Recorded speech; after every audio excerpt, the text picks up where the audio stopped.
Welcome to the Food Junkies podcast. Here, we aim to provide you with the experience, strength, and hope of professionals actively working on the front lines in the field of food addiction. The purpose of our show is to educate you, the listener, and increase overall awareness about food addiction as a disease with abstinence as the solution. Here, we talk about all things recovery. Most importantly, how to thrive rather than just survive. So stay positive. Make a change for yourself, tell others about your change, and hopefully the message will spread. On this episode of the Food Junkies podcast, we have one of our favorite food addiction supporters, Dr. Robert Lustig. He even included a chapter in his new book on food addiction, specifically addressing what we here on our show already know. Processed food is not only toxic, it's addictive. In his new book, he addresses nutrition, food science, global health, and explains how by focusing on real food, we can reverse chronic disease. He even includes a chapter on assembling clues how to diagnose yourself. We love Dr. Robert Lustig because he challenges the current health paradigm and the influence of big food, big pharma, and big government. He believes the food business, by pushing processed food loaded with sugar, has hacked our bodies and our minds to pursue pleasure instead of happiness, fostering today's epidemics of addiction and depression. In his opinion, if we just focus on eating real food, we can beat the odds against sugar, processed food, obesity, and food addiction. Welcome to the show, Dr. Lustig. Hi, I'm Dr. Vera Tarman, and I am co-host today of Food Junkies podcast along with Clarissa Kennedy. Today, we are interviewing Dr. Robert Lustig, one of the most foremost leaders in the fields of obesity, metabolic syndrome, and food addiction. Dr. Lustig is Professor Emeritus of Pediatric Endocrinology at University of California. You may know him by his 2009 YouTube video gone viral called Sugar, the Bitter Truth, which has apparently had more than 13 million views. He's also been on a number of documentaries, all of which are must-sees: Fat Fiction, Sugar Coated, Fed Up, The Skinny on Obesity, and That Sugar Film. He is author to 3 best-selling books: Fat Chance, Beating the Odds Against Sugar, Processed Food, Obesity, and Disease; The Hacking of the American Mind, The Science Behind the Corporate Takeover of Our Bodies and Brains; and lastly, the book that we are here to talk about today, Metabolical, The Lure and Lies of Processed Food, Nutrition, and Modern Medicine. Welcome, Dr. Lustig. Well, thank you, Vera. But, now that you've given that introduction, I think we can all go home. Yes. Okay. So I have finished reading this book, and I have to say for listeners that there is so much information in this book. We're only going to be able to cover a few pertinent areas. But one of the things that we must talk about is obesity and the difference between obesity and metabolic syndrome, because that is really the key piece.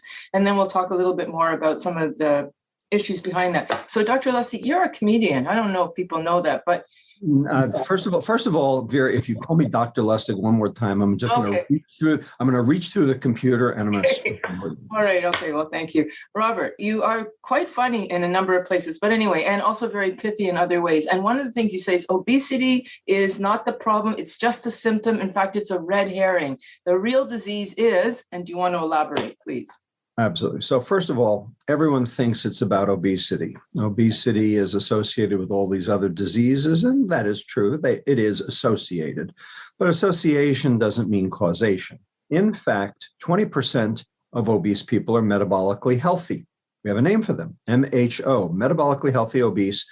They will live a completely normal life, die at a completely normal age, not cost the taxpayer a dime. They even have normal length telomeres, the edges of the chromosomes that unravel to ultimately lead to cellular dysfunction, cell death, and ultimately human death. 20%. Okay, now it's true, 80% are metabolically ill. I don't argue that. Of course, that's true. However, here's the key. 40% of the normal weight population have the exact same diseases as do the obese. Normal weight people get type 2 diabetes, hypertension, lipid problems, cardiovascular disease, cancer, dementia, fatty liver disease, polycystic ovarian disease, all the diseases of metabolic syndrome. And they're not fat. And they get it for the exact same reasons as do the obese. They're just not obese. So if normal weight people get it too, how can it be about behavior? This actually looks more like exposure. This looks like cholera or tuberculosis or influenza or COVID-19 for that matter, where some people get it and some people don't, and you don't necessarily know why. All right. But, they're all living amongst the whole thing. So it's not just one group. And the other thing is that if thin sick people have the same disease as the fat sick people, why are the thin sick people calling the fat sick people the problem? Mm-hmm. Okay. And when you do the math on the two of them together, the sick population is greater than 50% of the entire US adult population. All right. So that's a public health crisis. You have in your book that 89% of the population has some level of metabolic syndrome. Right. So study that was done in 2017 out of North Carolina said that 88% of the entire US population shows signs of metabolic dysfunction in one shape or other. The simplest blood test to be able to determine that is a fasting insulin. So fasting insulin that's elevated, that's metabolic dysfunction, because why is your insulin not working right? All right. So if that's the case, that means a lot of normal weight people have this too.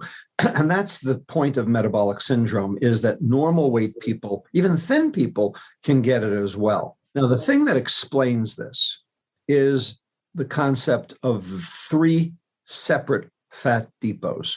Now, only one of those fat depots can you see. Only one of those fat depots can you measure when you stand on a scale. Only one of those fat depots shows up in your BMI, body mass index. So let's talk about these 3 fat depots and their contributions. So the first fat depot is the one that everybody knows, okay? It's your spare tire, all right? It's your subcutaneous or big butt fat. Big butt fat. Big butt fat, okay? It's the best way to describe it, okay? Cosmetically undesirable, but metabolically essentially inert, okay? This is not the problem. Right. May look bad in a swimsuit of either sex, mind you, all right? But from a purely metabolic standpoint, not necessarily dangerous, all right? Now, you can gain about 10 to 15 kilos, depending on who you are, before that metabolic dysfunction will occur from subcutaneous adiposity.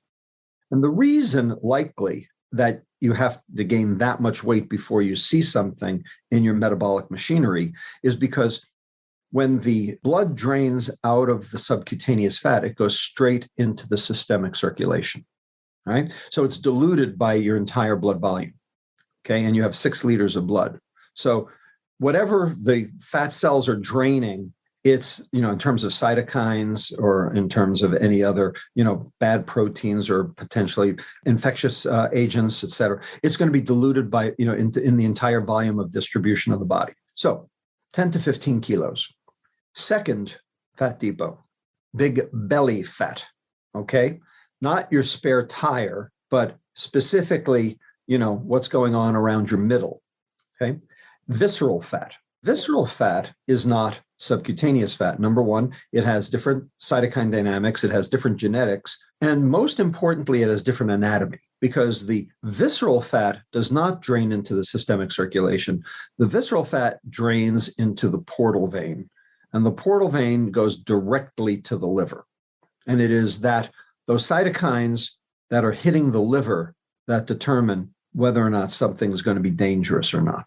And so because all of the visceral fat drains directly into the liver is getting a much higher concentration at a lower amount of visceral fat. So the amount of visceral fat that you can accumulate before you start seeing metabolic dysfunction is more like about 2 kilos, 4 pounds, maybe 5. Okay. And you may not see that on the scale, or you may not see that even in your dress size, but you might see it in your waist circumference. And the reason we know this is true is because there are patients who are actually losing weight and still becoming metabolically more dysfunctional. Clinical depression, as an example. Patients with clinical depression lose weight because they don't eat. They lose weight, but they gain visceral fat. And as they gain visceral fat, their cytokines go up. And so they end up with metabolic dysfunction because higher levels of cytokines are hitting the liver directly. So visceral fat's worse than subcutaneous fat. We've known that for decades. The apples and the pears, that's that. And then there's the third fat depot, the liver fat itself. Okay, fat made right in the liver. And it turns out that's the most egregious fat because you only need a little bit of that to cause significant liver dysfunction and insulin resistance. Maybe 200 grams, half a pound. All right. So for subcutaneous fat, you need 10 kilos, 22 pounds. For visceral fat, you need about 2 kilos, about 4.5 pounds. And for liver fat, you only need a half a pound. Now, you think you're going to see half a pound on a scale? Forget it. Right? But it turns out that liver fat is the most egregious of all. And so what is creating that liver fat?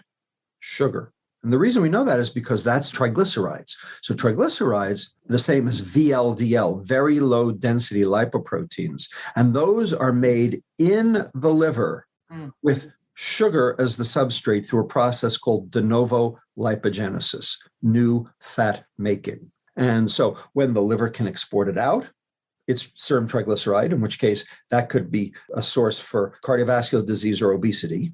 But when it stays in the liver, when it doesn't make it out, when it precipitates as a lipid droplet, now you have fatty liver disease, and now you have insulin resistance, now you have risk for type 2 diabetes, and all the other chronic metabolic diseases that go along with it. Okay. So 3 different fat depots, 3 different inherent risks, and 2 of them you can't see. And can I just jump on that for our listeners, that this is why when we talk about fat and the worry about fat, this is not about fat phobia. It's not about fat shaming, because the kind of fat that we see is actually the subcutaneous, which is the benign kind. We're talking about the stuff we don't see that is really dangerous and leads to metabolic syndrome. One of the questions that I was going to ask you, thank you for making those distinctions, was you're kind of moving into the LDL and the cholesterol. Can you shed a little bit of light on some of the myths that we've been drummed, like we have to worry about cholesterol, and just clarify that if you can in 3 sentences, if you can. All right. So the short answer is we got sidetracked. Mm-hmm. We got sidetracked by a molecule called LDL. Now, LDL is a bad guy. I'm not making him a good guy. All right. He's a bad guy, but he's not nearly as bad as the other bad guy. Okay. All right. It's like the Jesse James gang. You know, none of them were good, but maybe one of them was worse. All right. Turns out triglycerides are way worse than LDL. The hazard risk ratio of LDL for heart disease is 1.3. So if you have a high LDL, you have a 30% increased risk of having a heart attack. True. I mean, that's not good. And that's statistically significant. And I'm not arguing, we should let our LDLs go up to sky high. However, the hazard risk ratio for triglycerides in heart disease is 1.8, much higher. Now, the reason we focused on LDL was twofold. First, we figured out what raised LDL early, dietary fat, which is true. That's still true. Okay. And we also came up with a medicine, statins, which is also true. And statins will lower your LDL. I don't argue that either. The question is, does that alleviate your risk for a heart attack? And the answer is, when you do all the data analysis, when you look at the meta-analyses, the number of days gained in life from taking a statin for primary prevention of heart disease is a total of 4 days. 4 days. And how much are you spending each month? Well, I don't know how much any given person's spending. It depends on their insurance, but ultimately this is a $67 billion industry for 4 days. Now, if you've had a heart attack already, now you're talking about secondary prevention of a second heart attack, then statins actually seem to be very useful. There's a much better hazard risk ratio and benefit ratio.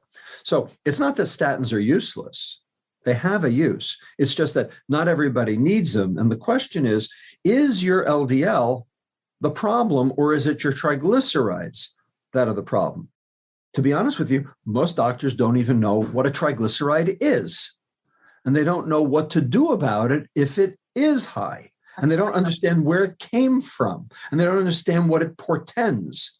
And they don't understand what the cause of it is. And if they did, then maybe we could actually start solving this problem. Okay, so what's the answer? Which is why I wrote the book.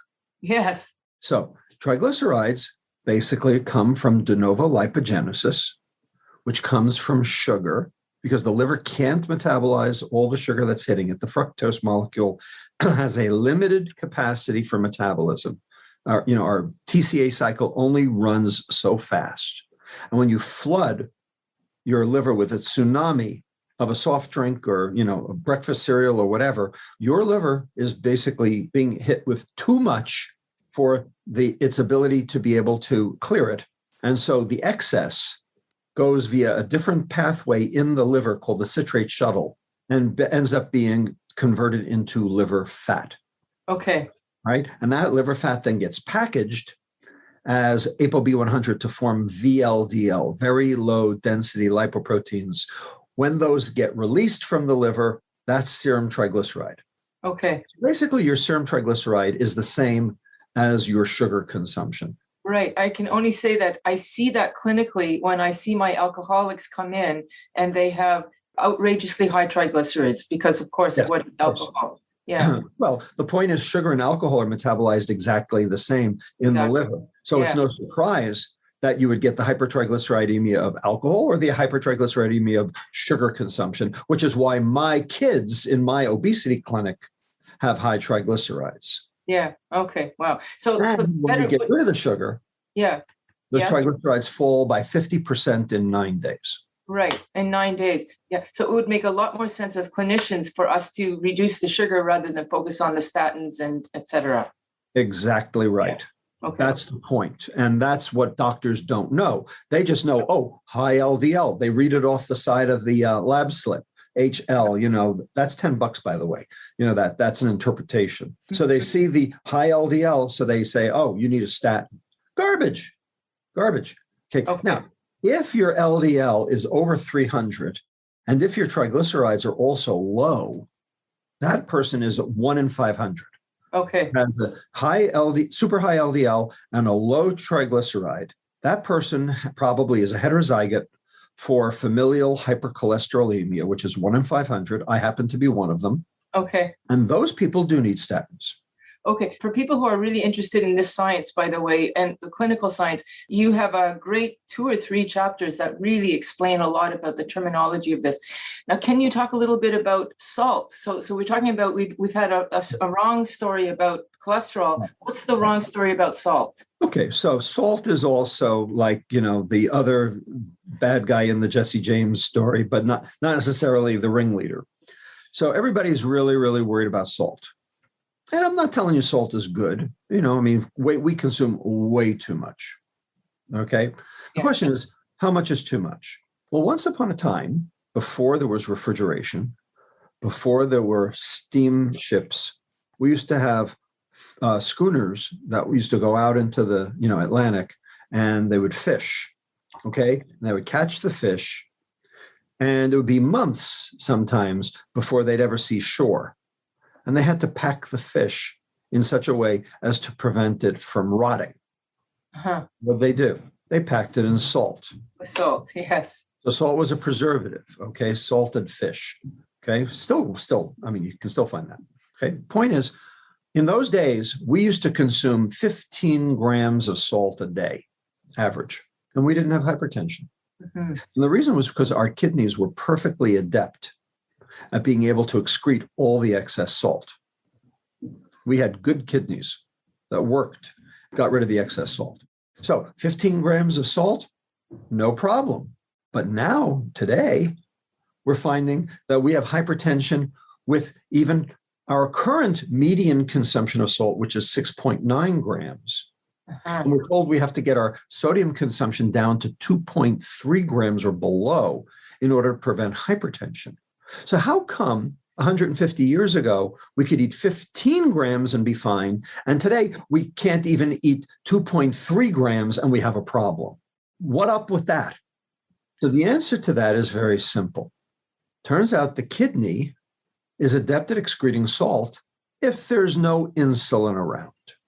If you are insulin sensitive, your kidney will excrete the salt. If you are insulin resistant, insulin prevents sodium excretion. It increases sodium resorption at the level of the renal tubule. It's bringing all the sodium back in, therefore all the water back in. And that's why our blood pressures are going up. Yeah. So you said the magic word, insulin. So it is true that salt is an issue. Yeah. The reason salt's an issue is because of the sugar. Right. Because of the insulin resistance. And if you got rid of the sugar, you probably wouldn't have to get rid of the salt. Okay. So we're getting back to the story of insulin. I want to get to the processed food and all the other stuff, but is there something that you can, again, summarize about like metabolic syndrome and insulin and how we need to focus more on that? Because you mentioned that was one of the key thing we had to study, even more than blood sugar. Right. So the point I make in the book, and this is sort of the take-home message about metabolic syndrome. Right on. Give it to us. These diseases that we call diseases, type 2 diabetes, hypertension, lipid problems, cardiovascular disease, cancer, dementia, Okay, these are actually not diseases. These are symptoms of disease. They are not the disease themselves. And you'll notice that not one of those 8 diseases has a cure. They have treatments, but in fact, the treatments don't really even work. They treat the symptoms. They don't treat the actual disease. It's like giving an aspirin to a patient with a brain tumor because they have a headache. It might help the headache, ain't going to help the brain tumor. That's what we're doing. So you give statins for the high LDL, but LDL is not the problem. You give antihypertensives for high blood pressure. The high blood pressure is actually not the problem. You give oral hypoglycemics or insulin for high blood glucose. The high blood glucose is actually not the problem. It's the symptom of the problem. Mm-hmm. And you could solve each of those if you actually address the cause of the problem. These are the symptoms of the problem. So what is the cause? So in the book, I make it clear that there are actually 8 subcellular pathologies. 8, count them 8. I call them the hateful 8. And they're normal processes that go on inside cells. When they're working properly, when they're working right, you will be 110 playing tennis. When they're working wrong, you will be 40 with 2 stumps on a dialysis machine waiting for your next stroke. All right. And that's all food. Okay. The difference between the 40-year-old in the wheelchair and the 110-year-old playing tennis is all food. The question is, what are those pathologies, subcellular pathologies, that are actually driving these diseases? And I will name them. There are 8 of them. 1, glycation. 2, oxidative stress. 3, mitochondrial dysfunction. 4, insulin resistance. 5, membrane instability. 6, inflammation. 7, methylation. 8, autophagy. Now, none of those have an ICD-11 code. None of those are things that doctors know about or treat. None of those are billable. None of those are, quote, diseases, unquote. But they are belying all of these things that we do call diseases. Problem is, when you look at the molecular mechanisms of each of those processes, none of them are druggable. There's no medicine that fixes these, but they are foodable. They get to the place where the problem is, whereas the drugs don't. Most of these problems are actually due to mitochondrial dysfunction. So mitochondrial dysfunction is basically chronic disease. And so when your mitochondria don't work right, then you need more energy to go into the cell to try to get more ATP out of the cell. Right. The problem is the mitochondria is where it should happen. And if they're not working, okay, then your insulin has to go up in order to get the extra energy in, which is not helping anything. And the insulin's the bad guy in the story. Those 8 features that you were talking about are dynamics, all lead to hyperinsulinemia. Is that what you're saying? Well, they're all associated with hyperinsulinemia, some directly, some indirectly, but yes. Just to simplify it for our listeners, so that they lead to or are associated with hyperinsulinemia, which then leads to these chronic diseases that we are dealing with, which is the bread and butter of family medicine and internal medicine. So the key to that is don't worry about the calories, get the insulin down. Exactly. I don't want to get too caught up in this because we have so much other stuff to talk about. Your book is called Metabolical. So we touched on the metabolic, but let's now touch on the implicit diabolical piece that's behind that word. And I think that's the food industry. So you have a great phrase. It's not what is in the food, but what has been done to the food. So what has been done to the food to make it diabolical? Right. So basically, real food is food that came out of the ground or animals that ate food that came out of the ground. That's real food. Everything else is processed in some fashion. Okay. And it's easy to spot real food because real food doesn't have a food label because it doesn't need a food label. Only processed food has food labels. Is there a food label on a carrot or a radish or a broccoli or even a hunk of meat? No. Okay. The point is that once something's been done to the food, then they have to put a food label on. Now, it can be simple. So there are 4 classes of processing devised by my colleague, Dr. Carlos Monteiro at the University of Sao Paulo in Brazil. It's called the NOVA system, food classification. So we can do it with apples. So class 1 would be an apple, untouched. Class 2 would be, say, an apple slices. Okay, so mechanically dispersed, maybe stems removed. Class 3 would be apple sauce. Okay, where the fiber has been macerated and possibly sugar has been added and possibly something else. And number 4 would be an apple pie. Okay, so an apple is not the same as an apple pie. Right. Okay, the food industry would like to equate the two, but they're not equatable. If I can just say also, that applies to meat too, because bacon is not the same as a slice of ham. Absolutely. And the data show that unprocessed meat has a very limited hazard risk ratio for diabetes or cancer on the order of about 1.13. So about 13% increase, which is not a lot and certainly below public health concerns. Processed red meat, though, has a much higher hazard risk ratio. Half as much has a hazard risk ratio of 1.51. So that's much higher. And it's been shown that it's the processing of the meat that leads to the cancer more than the actual raw red meat. And in addition, people think that the problem with red meat is the saturated fat. That is not true. That has now been debunked. It is not the saturated fat. Now, I'm not saying red meat's a walk in the park, and I'm not saying that you can eat all the red meat you want. It turns out red meat has choline, which gets converted to TMAO, trimethylamine oxide, which is the stickiest substance made in the body and lines our arteries. This is work from Stanley Hazen's group at Cleveland Clinic. Okay, it's got iron, which is an oxidative stress that we talked about before. Corn-fed beef and chicken and fish are high in branched chain amino acids, and branched chain amino acids are metabolized virtually identically to that of sugar, and you end up with increased liver fat and insulin resistance too. So it's not that red meat is great, and I'm not here saying everybody eat all the red meat you want, but it's not the saturated fat. And it turns out dairy saturated fat, which is equated with red meat saturated fat because they're both saturated fat, is completely different. Yeah. Red meat saturated fat is C16 or C18, even chain fatty acids. Dairy saturated fat is C15 or 17.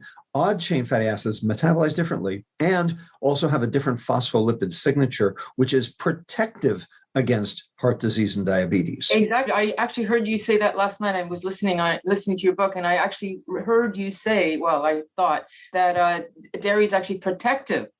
That's right. Dairy is protective against these diseases. Now, the problem is we take the fat out of the dairy, out of the milk, because we think that's the bad guy. And so then the milk tastes like dishwater. Okay, and then we got to get the kids to drink it. So what do? We add the chocolate, the high fructose corn syrup. So we basically taken something out that was protective and put something in that's actually detrimental. That's food processing in a nutshell. There's a great section on processed food, additives, how foods are not really foods, like chicken is more than just the chicken that we think we're buying, stuff like that's all really interesting. You just touched on this. You mentioned the hunters versus the gatherers, the false dietary war of the keto versus vegan. Do you want to say something about that, please? Sure. The ketos and the vegans seem to be like, on opposing sides fighting with each other. The vegans want the cows gone, and the ketos, are basically saying, I'll die before I eat a carrot. It's just crazy. Possible. Makes no sense. Bottom line is both work. And, I'm not against either of them. I'm not for either of them. I'm not here to espouse a diet. I'm not here to diss a diet. The only diet I'm dissing is the processed food diet.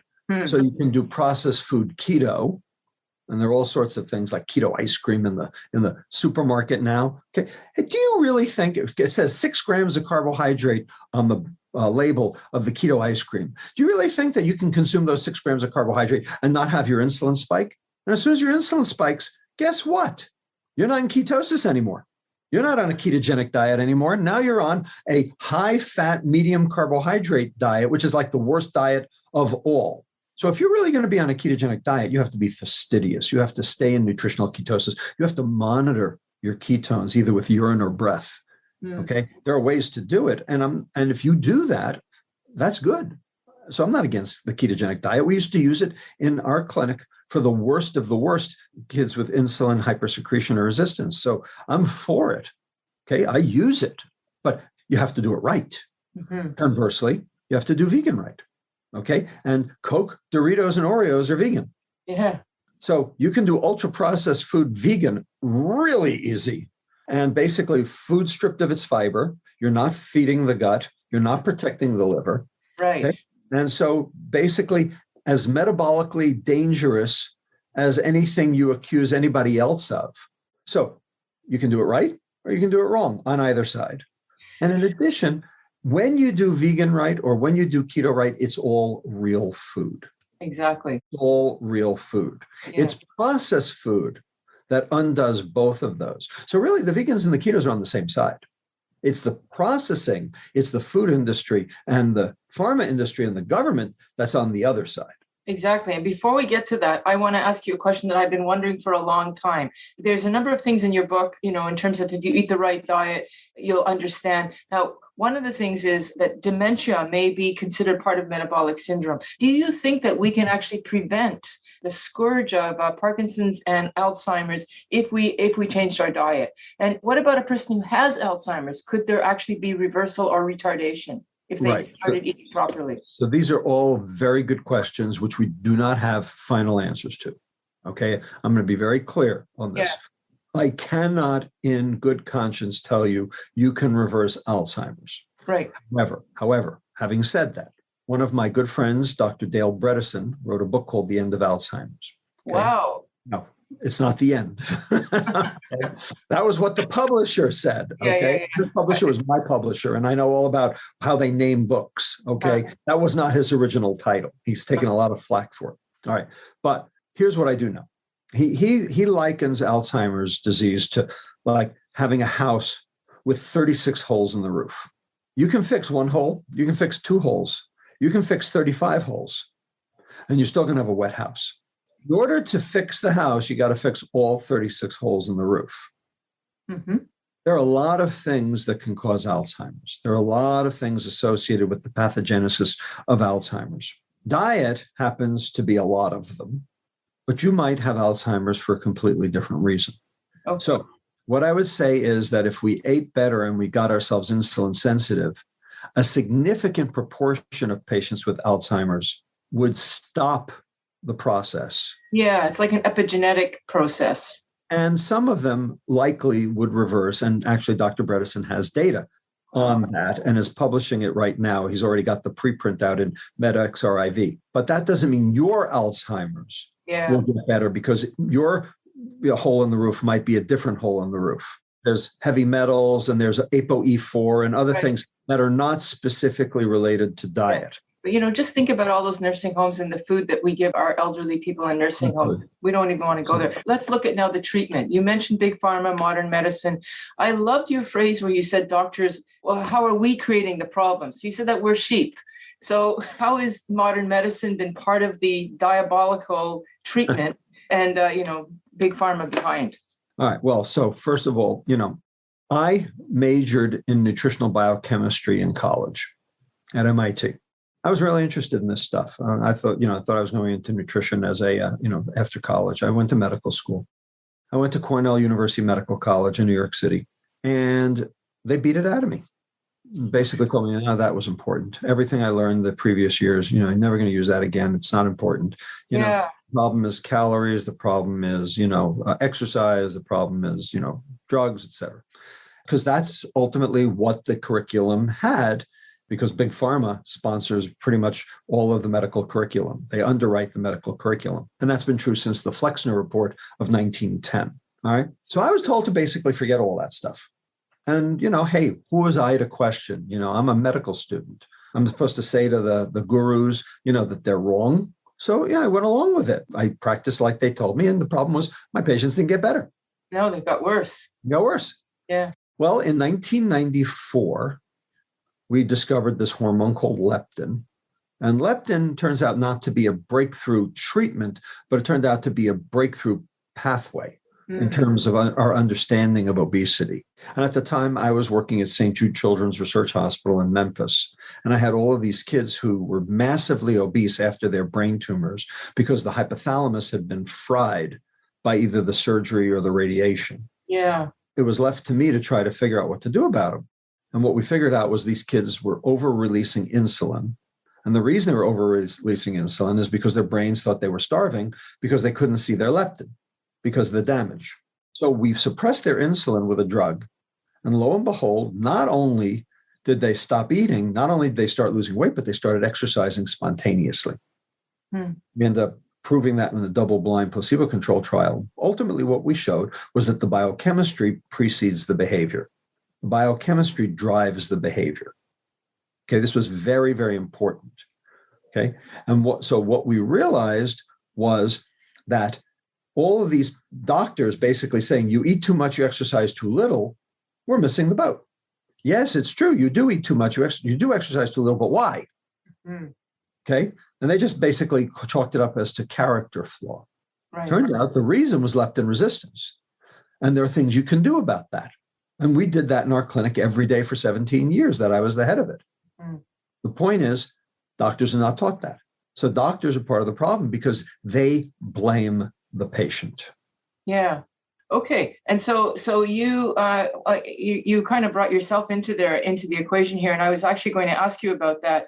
In the time that I've known you, which has been since between Fat Chance and Hacked, you went from, I guess, you're buying the party line to more and more and more becoming overtly critical of the medical / pharmaceutical piece. So how did you go from this sort of understanding of the hormone of leptin and insulin to the stand that you're taking now, which is, hey, the pharmaceutical, I think you used the word immoral hazard. Like, that's pretty out there.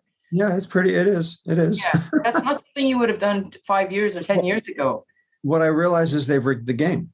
Basically, I've had 3 aha moments. Okay. The first aha moment was the kids at St. Jude, where the biochemistry drives the behavior. That was the first aha moment. The second aha moment came in 2006 when I realized that sugar and alcohol were basically metabolized the same way in the liver, causing the same disease. And that's why my children that I was taking care of had the diseases of alcohol without the alcohol.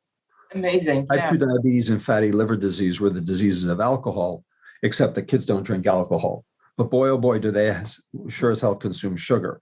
And that's what basically drove their chronic metabolic disease. And we started showing that when we got the sugar out of their diet, they got better. Yeah. So that was the second aha. All right. And that was the reason why I had to write Fat Chance. Yeah. And then in 2016 was the third aha, but it wasn't my aha. It was actually my colleagues' aha. My colleagues at UCSF, Kristen Carnes, Laura Schmidt, and Stan Glantz, found the paper trail of the sugar industry. Oh my gosh. With their fingerprints all over it. Huh. And they had paid off the head of the Department of Nutrition of the Harvard School of Public Health, Fred Stair, and his assistant, Professor Mark Hegstead, who ended up becoming the head of the USDA. They paid them in $50,000 in today's dollars back in 1967 to produce 2 review articles for the New England Journal of Medicine that basically exonerated sugar and fingered saturated fat as the bad guy in heart disease. Right. And their complicity with this was not even disclosed. And that's when I realized, wait a second. Yeah. Okay. This, there's a subterfuge going on here. Okay, there's more to this story. And since that time, there's been more and more that's come out about industry disinformation and them putting their thumbs on the scale. My colleague at the New York Times, Anat O'Connor, wrote a whole article on Coca-Cola and the Global Energy Balance Network and how they basically tried to shift blame away from their product and the lack of exercise as the cause of obesity, and several others, Exercise is Medicine and True Health Initiative, and all of these things that they have basically been underneath promulgating in an attempt to try to deflect and deny. And so I realized this is tobacco all over again. And I sort of knew it, but I didn't know just what the extent of it was. That made me realize that they had rigged the game. And that's why in the book, I call it immoral hazard. And that's the third aha. And that's the other reason why I had to write this book, Metabolical. So we used to say, you are what you eat. Fat Chance said, no, you are what you do with what you eat. Okay. Because metabolism matters more than calories. And what this book says is, you are what they did with what you eat. Right. Which is much more political than ever before. And so this book is half science and half expose. Yeah. You know, if it were a Hollywood tell-all, you'd call it a kiss and tell. Okay. But since it's about diabetes, it's really more a piss and tell. Yeah. We also talk about big government, the FDA, for people who are interested in this, there's an expose piece to this. I would agree, certainly. Right. So that's, and the good news about it is I retired in 2017. Yes. Because, if I was still employed at UCSF, I'd be in big trouble. Well, actually, I was going to ask you, I guess they can't fire you, but they can still chase you. They can still give you. Well, they can't. UCSF's not going to do anything to me. It's what the food industry might do. But yes, that's what I was thinking. Book's been out for 2 weeks, and so it's been all quiet on the Western Front. Okay, because this book is much more explicit than the other two. And yes. The other two are already explicit enough. So for people, if you want to get some of that story, it's well worth reading and you've documented it well. But I want to make sure we get to this piece. What can we do now as people, the little people, both politically and also just personally? You're pretty tall. I don't consider you one of the little people. Well, thank you. But you have a really nice piece about how people should bring their paper with them to the doctor's office with the request. Do you want to elaborate on what can we do for ourselves? So the point is that doctors don't know what they're doing. Okay. Right. And I'm a doctor, so I can say that. You can't say it, but I can. All right. They don't know what they're doing. And the reason is because they were never trained. They could know what they were doing, but they haven't been trained to know what they're doing. And part of the reason they don't is because Big Pharma is in charge. All right. Big Pharma's basically told them they have to prescribe medicines. They don't know what nutrition is. They don't even know how to fix a nutritional problem because it's never been explained to them what the problem is. Doctors need basically a remedial course in nutrition. I actually hope that this book will actually become a medical school text. That would be wonderful. Yeah. I actually wrote it for that purpose. And there are 1,054 references. Yeah. I got to tell you that part about the liver metabolism, I've already listened to that twice because I didn't even know all of that stuff. And so I thank you for that. So this book is useful on many different levels, from the clinician to the patient person. But, it'll tell you what to ask for blood work, for example, and a mini primer on how to interpret it. Right. So basically, your doctor will look at a lab slip and go, oh, yeah, those are normal. And that's it. If you take the word normal, if you're the patient and you let your doctor say the word normal, okay, you haven't done your job as a patient. Okay. There is no such thing as normal. Right. If you accept normal, you have basically not done your due diligence. What do you mean by normal? I say it all the time. What is normal? Yeah. And boy, in psychiatry, there is no normal, as we know. Yes. Okay, but problem is that doctors don't know how to interpret those lab tests. Mm-hmm. Okay, and I wrote a full chapter on using the lab data to diagnose yourself. Not because I want patients that necessarily diagnosing themselves, but I want patients to basically quiz their doctors, get the real story, and I want them to basically say to the doctor, here's what I want, and here's why I want it. Yeah. All right. And then maybe the doctor will basically say, well, gee, maybe I ought to figure out what this is. And this is very understandable, folks. So please read that. You also talk about how they can go to a grocery store and what to look for, like all that stuff as well. Exactly. Basically what you're looking for is food without a label is what you're looking for. Yeah. Right. And tends to populate around the edges of the grocery store rather than in the center. In the center aisles, if you've gone in the aisles, you've gone off the rails. That's the bottom line. One of the phrases that you use a lot, and I don't know if you can describe this in 3 sentences, but we need to protect the liver and feed the gut, essentially. What's the takeaway there for the person listening? Basically, I have a whole chapter in the book on what constitutes healthy. Yes. So the FDA, its definition of healthy is a joke. low unsaturated fat, replete with vitamin D, and enough potassium and magnesium for bodily functions. That is the stupidest thing I ever heard. Okay. The USDA doesn't even have a definition of healthy, and that's on purpose, because if they had a definition, then none of the food companies could actually use the word healthy on their packaging. Right. Okay. Yeah. So they're not going to define healthy because that's bad for the food industry. So in the book, I actually go through the empiric science and explain what healthy is. And it's relatively simple. 6 words, 2 clauses, 6 words. 3 sentences. No, 2 sentences. Okay. 1, protect the liver. 2, feed the gut. Protect the liver from the onslaught of the tsunami of mono and disaccharides, from branched chain amino acids, from glyphosate, from heavy metals, from iron. Feed the gut. Feed the gut what? Well, the primary food of the gut is fiber. Mm-hmm. Fiber is the food for the bacteria.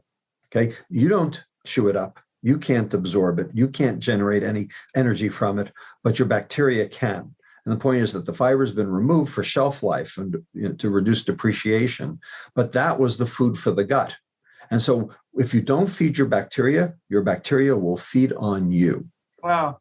It will eat the mucin layer right off your intestinal epithelial cells, thereby denuding your intestine and allowing the bacteria access to your systemic circulation, and you will end up with cytokines and lipopolysaccharides and whole bacteria in some cases getting across into your systemic circulation through a process called leaky gut, which then leads to systemic inflammation, which leads to insulin resistance, and you're off to the races again. Exactly. Okay, good. Now, I'm going to just ask one more question, and then, Chrissy, you're going to close us off. But out of all of the food processing that's happened since your last book in the last 5 or so years, do you think, because we're interested in food addiction here, has food actually become more addictive? Sure. Add more sugar, it's more addictive. Sugar is an addictive substance because it is a hedonic substance. Any substance or behavior, for that matter, that releases dopamine in the extreme is addictive. Yeah. Okay. It may not be as addictive as some other things, but it's addictive nonetheless. So cocaine, heroin, very addictive. Nicotine, pretty darn addictive. Alcohol, a little less addictive. There are plenty of social drinkers. Okay.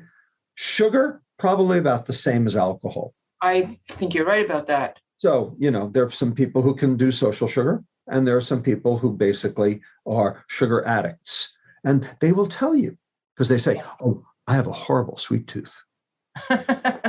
That's sugar addiction until proven otherwise. Yeah. And basically the reason they're telling you that is because it's socially acceptable, and they're looking for a co-enabler. Mm-hmm. They're looking for somebody to have an ice cream sundae with. Yeah, I agree. Yeah. Someday, you don't see people coming up and saying, I have a horrible cocaine addiction. That's socially unacceptable. Yeah. But you can do that with sugar currently. My goal is for, that to become as problematic as advancing your cocaine or your heroin addiction. We are all on the same page with that one. Absolutely. So anything that stimulates dopamine in the extreme leads to addiction. And sugar is the addiction everyone can afford. And it's the addiction that we give to babies. And your grandma is a pusher. Exactly. Okay. On that note, Chrissy, I'm going to give it to you. Oh, my God. So can we just touch on a bit about the fructose, right? Because in our community, sometimes people are afraid of fruit, and that's a whole food. And can you just explain the difference? Yeah, the difference is the fiber. So in the same way the fiber was for your bacteria, the fiber reduces the rate of sugar absorption from the gut into the bloodstream. It forms a gel on the inside of the duodenum, preventing early absorption. So even though you consumed it, you didn't get it. It was for your bacteria. And the bacteria chew it up for its own purposes. So yes, you ate it, but you didn't get it. You didn't absorb it, because the fiber mitigated that effect. But as soon as you squeeze it and freeze it, now there's no fiber. Now it's just like a soda. So eating whole fruit with the seeds, with the peel, with the fiber is fine. Okay. It's when you purify it, crystallize it, when you macerate it, when you turn it into a class 4 ultra-processed food substance, like apple pie, now you got a problem. Yeah, I appreciate that so much. I just wanted to thank you so much because I'm on the team that submitted the proposal for food addiction to the ICD, and you supported it. And it was just so wonderful to see that. So do you think this is something that we are going to get to see recognized by the World Health Organization in our lifetime or the next generation's lifetime? I think it will happen. It's going to be a slow process. All tectonic shifts take a generation, okay? Every cultural tectonic shift takes a generation. Why? The reason? I mean, look, think of it this way. We've had 4 cultural tectonic shifts in the United States in the last 30 years. And here they are, 4. Bicycle helmets and seatbelts, smoking in public places, drunk driving, condoms in bathrooms, okay? 30 years ago, if any legislator stood up in a state house to propose any legislation like that, they get laughed right out of town. Nanny state, liberty interest, get out of my kitchen, get out of my bathroom, get out of my car. All right. Today, they're all facts of life. How come? And why did it take 30 years? Answer, we taught the children grew up and they voted, and the naysayers are dead. They're dead. I was just waiting for you to say that. Okay. You have to vacate. In fact, people do not change their opinion. And the reason they don't is because they didn't have grounds for the opinion in the first place. We call those people zealots. They're doing it on faith. Okay, if they did it on science, then we would see a change. But they don't, but they die. Science advances one funeral at a time. Oh my gosh. We will, that's Max Planck said that many years ago. And it's been proven true by the National Bureau of Economic Research. It's in the book. Bottom line, we will see this change. We will. Okay, it's going to take a while. So we shouldn't expect to see it quickly, but we will see it. It's already there. It's already happening.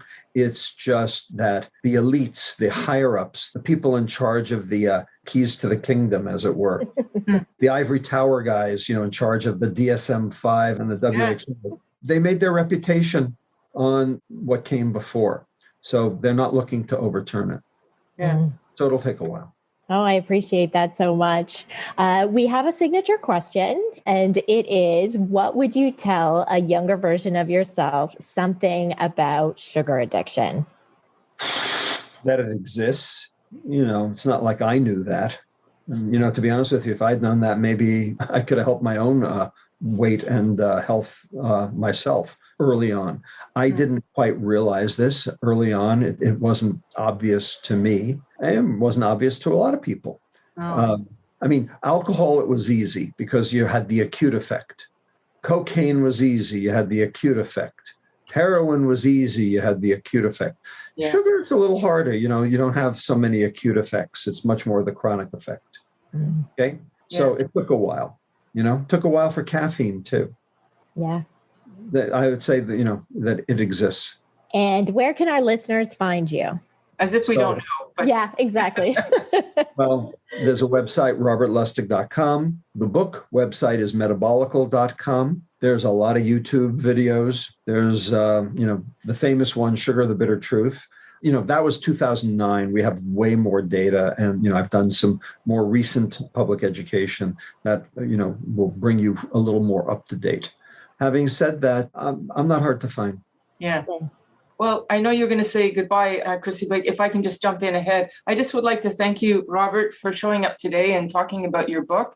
This is a must-read book, folks. It's an extension of his last 2 books.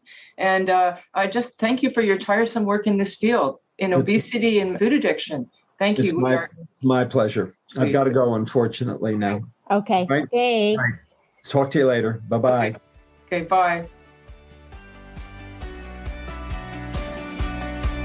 Thanks for joining us this week on Food Junkies, Recovery from Food Addiction. Make sure to join our Facebook group, Sugar Free for Life support group, I'm Sweet Enough. You can subscribe to our show in iTunes or Stitchers. That way you'll never miss an episode. While you're at it, if you found value in this show, we'd appreciate a rating on iTunes. Or if you'd simply tell a friend about the show, that would help us out too. Don't forget to pick up your copy of Dr. Tarman's book, Food Junkies, which is available on Amazon. If you have any additional questions, both Molly and Clarissa are food addiction professionals and work one-on-one with clients. You can find their websites and email addresses in the show notes. Be sure to tune in every Friday when our new episodes drop. As Vera loves to say, the power is ours.